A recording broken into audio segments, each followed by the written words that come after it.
মেয়েদেরটা যদি টাইট হয় তাহলে কি হয় দেখেন তো, দেখছেন? এটা কিন্তু সহজে পড়তেছে না। আর দেখেন লুজ, এ উঠতেছে ওটা, কথা বুঝছেন? হবে না।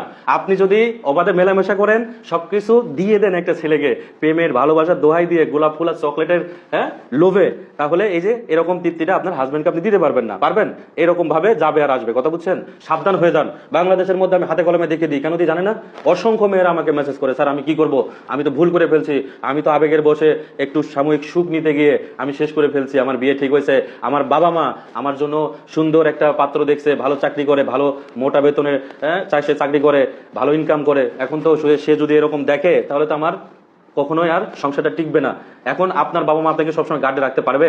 আপনি তো কলেজে যাওয়ার নাম করে, স্কুলে যাওয়ার নাম করে, ওই দিন একটা ছেলে, মেয়ে 14 বছর বয়স, আমার বলছে স্যার আমি সব শেষ করে ফেলছি 14 বছরে। আমি তো অবাক হয়ে গেছি, 13-14 বছরের মেয়েরা সব শেষ করে ফেলতেছে। তাহলে বিবাহের পরে এই মেয়ে ওই ছেলেকে কি দিবে? এখন একটা ছেলের জন্য তো এই মেয়ে বরাদ্দ। তাহলে দিন শেষে তো সে সবকিছু ফাটাই ফুটাই দিয়ে এখন বসে বসে কান্না করছে অন্ধকারে। বন্ধু বান্ধবীকেও বলতে পারবে না যে আমি অমুক ছেলের সাথে এতবার মেলামেশা করছি অবাধে, সমঝোতার মাধ্যম দিয়ে। সমঝোতা সমঝোতা বেরিয়ে যাবে। আপনি যখন এগুলো করবেন না, সংসার জীবনে পা রাখেন, একটা মেয়ে হিসাবে কতটুকু কষ্টের দিন যাবে এ আপনি কল্পনাও করতে পারবেন না।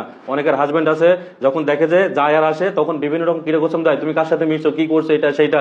ওই দিন একটা মেয়ে বলছে, আপনি অবাক হয়ে যাবেন আপনি মেয়ে হিসাবে শুনলে। বিবাহ হয়েছে, ওই ছেলে বাইরে থাকে, ওর বয়ফ্রেন্ড ওর ওই হাজবেন্ডকে ফোন দিয়ে সব বলে দিছে যে আমার সাথে কতবার মেলামেশা করছে, তোমার এই যে এই বউয়ের কয় জায়গায় কয়টা তিল আছে আমি গুনে বলে দিতে পারি।